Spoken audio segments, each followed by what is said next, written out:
नमस्ते नमस्कार प्रणाम। हम राइटर सतीश भाई आपका छोटा भाई। तो जी भी हमारे चैनल में नए हैं आप लोग, तो सबसे पहले हमारे चैनल को सब्सक्राइब कर दीजिए और साथ में बेल आइकन का बटन दबा दीजिए ताकि जो भी नोटिफिकेशन आप अपलोड करूँ तो आप तक पहुंच जाए। तो भी आज का song new Durga Puja special song लिखनी है और आप सबके बीच में लेके आनी है। तो हमारा वीडियो को शुरू से अंत तक देखी जाओ और ज़्यादा से ज़्यादा हमारा वीडियो को शेयर करी जाओ।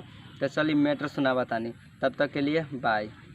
मुखरा है सैया जाई बाजार चुंदरी दिन जी, हमारा मनावा के श्रद्धा पूरा दिन जी, पूरा दिन जी। सैया जाई बाजार चुंदरी दिन जी, हमारा मनावा के श्रद्धा पूरा दिन जी। कके सवारी शेर के ओहे घरे मैया, चलेली मोडी मैया बाजे पाँव के पयजनिया, चलेली मोडी मैया बाजे पाँव के पयजनिया, चलेली मोडी मैया बाजे पाँव के पयजनिया।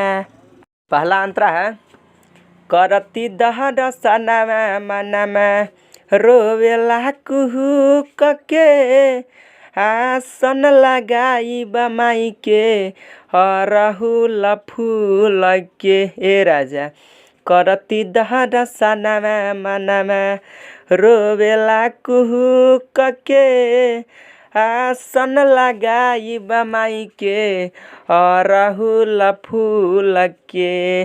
करी नले टकिन के लादिन चुनरिया, चलेली मोरी मैया बाजे पाँव के पयजनिया, चलेली मोरी मैया बाजे पाँव के पयजनिया, चलेली मोरी मैया बाजे पाँव के पयजनिया। दूसरा अंतरा है बाटे दुलरी मैया पौआ, पानी से पखार दी, सतीश के लिखल पचारा मनीष से गवाई दी।